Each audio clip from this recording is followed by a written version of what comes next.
Bonjour à tous et bienvenue sur cette nouvelle vidéo de la chaîne KDR TV.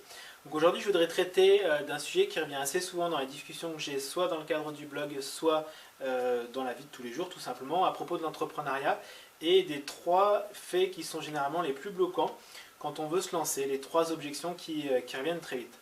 Alors, la première objection qui revient le plus souvent, c'est j'ai pas d'argent. Guillaume, ouais, j'aimerais bien me lancer, mais aujourd'hui je paye mes factures, mais j'ai rien de côté et j'ai pas d'argent.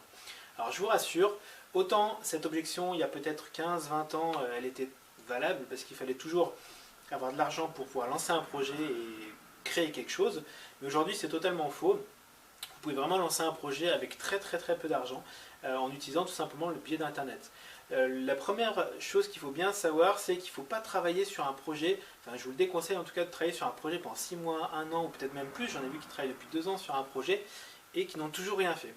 Le problème de faire dans cette manière-là, c'est que peut-être vous allez travailler sur un super projet pendant 2 ans, vous allez sortir un super, je sais pas, avion de chasse MiG-27 comme on voit en ce moment, ils en parlent aux informations, mais le problème c'est qu'il n'y a pas de clients. Votre avion il est super, il a les logiciels au top, il va super vite, il a plein de caractéristiques super sympas, mais malheureusement, au moment de le lancer, vous vous rendez compte qu'il n'y a pas de clients. Donc il ne faut surtout pas faire comme ça parce que vous allez perdre du temps et de l'argent si vous investissez. Donc si vous n'avez pas d'argent, la meilleure manière d'essayer c'est de créer une page sur internet avec un petit logiciel, je vous mettrai le lien en dessous qui s'appelle Streakingly. Alors ça n'a pas un très bon accent mais je vous écrirai le lien, qui permet de créer une page de manière très propre, très professionnelle et du coup de la présenter à vos collègues, amis, Facebook, sur tous les réseaux que vous avez pour voir effectivement ce que les gens pensent de ce projet là et s'ils seraient prêts à investir, que ce soit une petite somme ou une grosse somme selon ce que vous voulez vendre, si c'est un produit ou un service ou autre. Mais en tout cas, ça permet de valider très vite si effectivement déjà il y a un potentiel client qui serait intéressé par ce que vous voulez proposer. Parce qu'il y a vraiment beaucoup de monde qui lance des projets, ils font un truc super top niveau, mais au moment de le lancer, ils se rendent compte que ça n'intéressait personne. Donc malheureusement le projet il capote dans l'œuf. Donc par rapport à ça, j'en profite pour vous dire une chose. Pour lancer un projet, il faut toujours penser il faut que vous résolviez un problème. En anglais on dit il faut que la pain soit importante, il faut que le problème soit important pour que les gens puissent venir prendre votre service ou votre produit. Ça résolve un problème. Deuxième problème qui arrive très vite, c'est Guillaume, j'ai pas le temps. Aujourd'hui j'ai mon job, je travaille 35-40 heures par semaine, j'ai ma petite famille et j'ai vraiment pas le temps de me lancer. Alors évidemment, selon que vous ayez 20 ans, ou quand vous regardez cette vidéo, 30, 40 ou 50, ce qui occupe vos journées est très différent, évidemment, selon votre âge. Mais en tout cas, pensez-y bien, vous pouvez lancer ça en plus de votre métier actuel. Il faut bien penser à ça, parce que de toute façon, quoi qu'il en soit, un projet, ça vous prendra toujours un petit peu de temps. Mais quand je reviens au point précédent de j'ai pas d'argent, vous pouvez lancer le produit sur Streakingly de manière très rapide pour voir s'il y a des retours.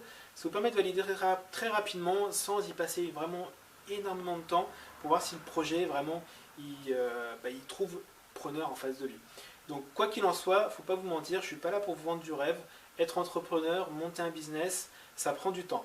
Mais si aujourd'hui vous êtes déjà pris, prenez-le comme une chance parce que vous avez déjà votre sécurité, on va dire, vous avez votre salaire qui tombe tous les mois, il n'y a pas de pression par rapport à éventuellement payer les factures. Donc profitez-en d'avoir cette situation confortable pour essayer de lancer ce projet. Parce que si vraiment c'est quelque chose qui vous tient à cœur, vous trouverez toujours le temps. On a tous 24 heures dans une journée. Et pourquoi certains gagnent 1000 euros par mois et d'autres font des millions ou des milliards très rapidement, alors que de toute façon, le temps, c'est vraiment la ressource qui est la plus uniformément répartie sur cette terre. Donc choisissez comment vous voulez organiser votre temps. Évitez de regarder la télé, toutes les choses bêtes et débiles. Regardez ce qui vous prend du temps et regardez vraiment si c'est quelque chose qui peut impacter votre journée de manière positive ou négative pour savoir si ça vaudrait peut-être pas plus le coup de travailler sur votre projet et de le lancer très rapidement. La troisième objection qui vient très rapidement, souvent c'est j'ai pas fait les études pour ou j'y connais rien. Alors ça aussi, il faut vous enlever ce problème de la tête. Mon exemple personnel, je pense qu'il est bon parce que mes deux parents sont fonctionnaires, donc j'ai vraiment pas été baigné dans un milieu entrepreneurial. Je suis prof de sport de formation, donc vraiment à l'opposé de ce qu'on pourrait appeler un entrepreneur. Et j'ai pas fait d'école, voilà, tout ce qui est lié à l'entrepreneuriat. Tout ça pour vous dire que tout ce que vous ne savez pas s'apprend. Ça c'est super important. Avec Internet, vous avez tout à disposition. de manière gratuite ou peut-être de manière payante, mais de manière en tout cas accessible par rapport à il y a quelques années en arrière où c'était très très compliqué d'accéder à l'information. Regardez, moi en 2005, il y avait forcément des choses sur Internet, mais j'ai dû payer 3-4 000 euros de formation à la Chambre du commerce et de l'industrie pour essayer de comprendre ce qui me manquait pour me lancer et être entrepreneur. Et en plus, du coup, j'ai dépensé cet argent pour rien parce que ça m'a vraiment rien appris, j'y reviendrai dans d'autres vidéos. La meilleure école, c'est de faire, vraiment d'apprendre sur le terrain. Pourquoi je m'en suis très vite sorti dans le domaine de la finance en 2007? La raison est simple, c'est pas parce que je suis plus intelligent que les autres ou que j'ai un QI plus important que les gens qui travaillaient avec moi à l'époque. C'est simplement parce que j'ai travaillé énormément. J'ai beaucoup appris. En 2007, j'ai réalisé à peu près 620 rendez-vous clients. Donc c'est vraiment là que j'ai appris, c'est pas dans les études que j'ai faites ou pas, c'est vraiment au contact des clients, au contact de ce qu'on doit faire qu'on apprend le plus. C'est là vraiment la meilleure école. Donc tout ça pour dire, tout ce que vous ne savez pas, s'apprend. Et si on en revient sur la deuxième leçon qui est j'ai pas le temps, c'est pareil, si vous voulez apprendre une compétence que vous n'avez pas aujourd'hui, peut-être gérer un site internet ou gérer toute autre chose, prenez le temps de le faire parce que de toute façon c'est un investissement pour la suite.